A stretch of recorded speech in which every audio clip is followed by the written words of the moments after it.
Oh, praise God. Ɔdɔfo Nyankopɔn nhyira wo bebree. Ɛno nso yɛda Nyankopɔn ayɛ. Ɛno nti me ne wo nyinaa atwa sɛ yɛni gye wɔ mu. Nhyira nka ne din kronkron no. Ɛnnɛ dua yi, mema wo akɔ aba de bɛwo te aseɛ sɛn dwumadie yi so.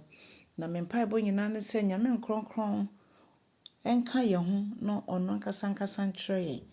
Na yɛbɛtie n'asɛm bɛwie no, na yɛame wɔ ne mu, na yɛate ne nka sɛ ɔresoma yɛn sɛ yɛn nso so yɛnkɔbɔ asɛmpa no de wuro mfa nkyerɛ amansan. Ɛno nti ɛnnɛ mema wo akɔ aba.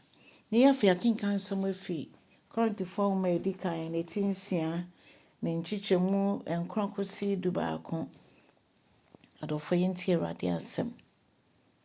Ɔse, na monim sɛ nea ɔnye teneneeni no, ɔnya kyɛfa wɔ Onyankopɔn ahemman mu. Anaa nea ɔmbɔ tenenee abrabɔ no, ɔnya kyɛfa bi wɔ Onyankopɔn ahenni no mu. Na ɛma mo nnaadaa mo ho. Anaasɛ momma obi ndaadaa mo. Adwamanbɔfoɔ, abosomsomfoɔ, ɔmo a ɔbaa ne ɔbaa ɛda, bɛrima ne bɛrima ɛda, yɛbɛka sɛ akorɔmfoɔ, ɔmo a moyɛ anantitwitwafoɔ, asanomfoɔ, saa nkurɔfoɔ nyinaa Bible ma yɛte aseɛ sɛ ɔmo nnya ahemman no mu ɛnkɔ. Na ɔka kyerɛ yɛn sɛ na yɛn mu bi ɛte saa ara. Nanso, wahoro yɛn ho. Ɛdeɛ na yɛde ahoro yɛn ho. Yesu Kristo mogya no ahoro yɛn ho na wate yɛn ho. Na wabu yɛn bem ɛwɔ Yesu din mu. Na ɔde ne honhom ayɛ Nyankopɔn honhom no nso ɔde ahyɛ yɛn ma. Ɔdɔfoɔ, sɛ Paul ɛretwerɛ saa nwoma yi a, na hwan nom na ɔretwerɛ akɔma ɔmo? Ɛyɛ wiasefoɔ anaasɛ ɛyɛ yɛn agyidifoɔ? Na Korinto asafo ɛyɛ asafo bi a ɛbɛn ɛpo anaasɛ ɛpo da hɔ. Nti na nsuo so hyɛn, yɛbɛka sɛ ship, ɛlande wɔ hɔ. Nti nipa ahodoɔ a ɔmo kita nkyerɛkyerɛ ahodoɔ, ɔmo fi amanaman ahodoɔ mu, ɛna na ahyɛ Korinto asafo no mu ma. Ɛno nti na wokɔ asafo no mu a, ɛte sɛ deɛ nnɛ asafo a awieyɛ bere mu asafo honamsɛm ahyɛ mo ma yi. Wiasesɛm ahyɛ mo ma yi. Saa pɛpɛɛpɛ na Korinto asafo no teɛ. Ae, bebree mu saa. Nanso Nyame asɛm a ɛbaayɛ, nkyerɛkyerɛ baayɛ no, bebree nso anya afahodie.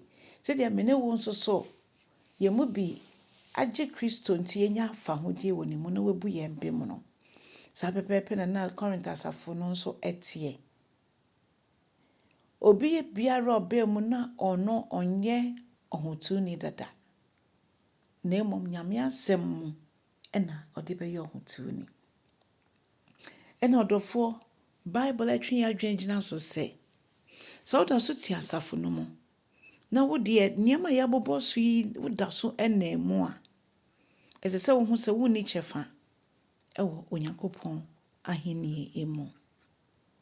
Ɛno nti asɛm no ba yɛn nkyɛn sɛdeɛ ɛbɛyɛ yɛbɛnya adwensakyera. Yɛama Kristo kwan ma na ɛdi yɛn abrabɔ so hene. Ɛnyɛ atesɛm kɛkɛ. Ɛyɛ asɛm a ɛyɛ nokorɛ a ɛkyingye bie ni ho. Sɛ Kristo Yesu me ne wo nti na ɔbaa asase so. Ɔdɔfoɔ, ɛnyɛ obi a ɔkɔ asɔre kɛkɛ sɛ wobɛsɔre na akonnwa no so adɔ kɛkɛ.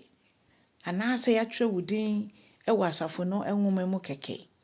Anaasɛ woankɔ a obi bɛfrɛ wo ebisa nea nti a woamma nti ɛna wokɔ. Dabi. Nyankopɔn fie ɛte sɛ hospital. Yɛwura hɔnom a yɛnya ayaresa. Na yɛwura hɔnom no nea ɔyɛ doctor panin no, yɛne na ɛnya nkitahodie a, yɛntimi nya ayaresa. Wosɔre sɛ wokɔ ayaresabea. Na wo a wakɔ akɔtena hɔ a woanhu doctor no a, na wokɔyɛ den. Saa na nipa bebree atena asafo no mu akyɛ. Nanso mu nhyia a nea otimi siesie nipa ma no fahodie no, ɛyɛ Yesu Kristo. Ɛna mekanfo no ma wo sɛ bɔmmɔden afa wo ho bata ne ho. No nsiesie yɛn nyinaa nwie sɛ yɛnwie ndu mpɛmpɛnsoɔ bi a yɛtwɛn ne ma yɛ no kwan. Yɛhwɛ ne ma yɛ no kwan. Na yɛnkyɛ asɛm no afoforɔ nso ani anidasoɔ nye anidasoɔ. Yɛ ɔsɛmpɛka ne adwuma na Onyame nhyira wo. Amen.